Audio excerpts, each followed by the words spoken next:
Samajwadi party के अध्यक्ष अखिलेश यादव ने एक साथ कई मुद्दों को लेकर प्रदेश की योगी सरकार पर हमला बोल दिया है। आवारा पशुओं का मुद्दा हो या फिर स्वास्थ्य व्यवस्था की खस्ता हालत, समाजवादी पार्टी सरकार को घेरने का कोई भी मौका नहीं छोड़ती। इस बार सरकार पर ताजा हमला किया है सपा अध्यक्ष अखिलेश यादव ने, जिन्होंने भ्रष्टाचार और यूपी में आपराधिक घटनाओं को लेकर सरकार पर हमला बोला है। योगी सरकार पर तंज कसते हुए अखिलेश ने ट्वीट किया है और भाजपा राज सीजन 2 पर निशाना साधा है।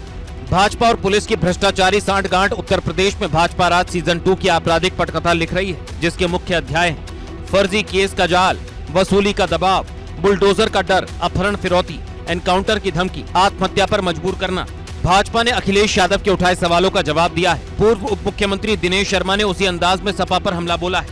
मैं यही कहूंगा कि समाजवादी पार्टी वोट के लालच में वो किसका वोट चाह रही, बहुसंख्यक की भावनाओं को आहत करके वो किसका वोट चाहती है। भाजपा के प्रदेश अध्यक्ष भूपेंद्र चौधरी ने तो सपा पर लोगों को गुमराह करने के आरोप लगाए।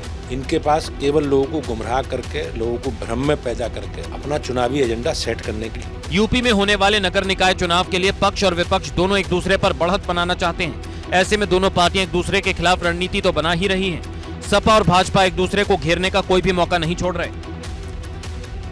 हनुमान जन्मोत्सव के अवसर पर समाजवादी पार्टी के एक नेता ने सोशल मीडिया पर बजरंगबली के खिलाफ अपमानजनक पोस्ट कर दी। समाजवादी पार्टी अध्यक्ष अखिलेश यादव, सपा एमएलसी स्वामी प्रसाद मौर्य और अकबरपुर से सपा विधायक रामअचल राजभर के साथ दिख रहे इस सपा नेता का नाम बाल मुकुंद धुरिया है, जिसने अपने फेसबुक अकाउंट से हनुमान जी पर यह अपमानजनक पोस्ट कर दी। लेकिन जैसे ही बाल मुकुंद के इस पोस्ट पर हनुमान भक्तों की नजर पड़ी तो उसने पहले चुपके से पोस्ट डिलीट कर दिया और अपने अपमानजनक पोस्ट को सही साबित करने के लिए बेतुके तर्क देने लगा। मैंने कहा है हनुमान जी दुनिया जानती है, वो केसरी नंदन है, वो बंदरों की फौज लेके राम जी चले गए, हनुमान जी बंदर हैं, इसमें कौन सी नई बात कह दी हमने। वहीं दूसरी तरफ बजरंगबली पर बाल मुकुंद धुरिया की इस पोस्ट पर समाजवादी पार्टी ने चुप्पी साध ली है, लेकिन ये तस्वीरें साफ साफ बता रही हैं कि बाल मुकुंद धुरिया न सिर्फ सपा का सक्रिय सदस्य है, बल्कि पार्टी के बड़े नेताओं तक उसकी पहुंच है और खुद भी वो इस बात को कबूल कर रहा है।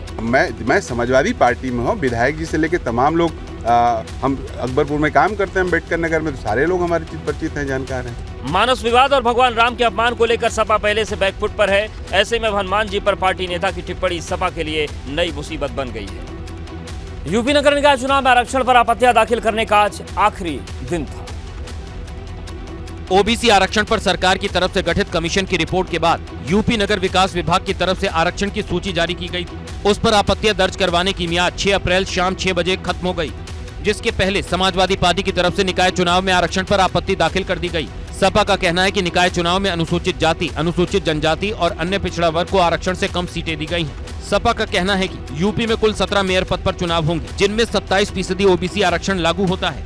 ऐसे में 17 पदों पर ओबीसी के लिए 4.59% सीटें आरक्षित हों, लेकिन ओबीसी के लिए सिर्फ 4 सीटें आरक्षित की गई हैं। ऐसे में ओबीसी वर्ग को 0.59% कम आरक्षण दिया गया है। इसके अलावा हाई कोर्ट में भी निकाय चुनाव में आरक्षण को लेकर दायर एक याचिका पर सुनवाई हुई, जिसमें याचिकाकर्ता ने सरकार पर बिना ओबीसी कमीशन की रिपोर्ट सार्वजनिक किए ही आरक्षण सूची जारी करने का आरोप लगाया, जिसके बाद हाई कोर्ट की लखनऊ बेंच ने सरकार को 4 दिन में ओबीसी कमीशन की रिपोर्ट को नगर विकास विभाग की वेबसाइट पर अपलोड करने के निर्देश दिए हैं और याचिकाकर्ता को अपनी आपत्तियां विभाग में दर्ज करवाने को कहा है।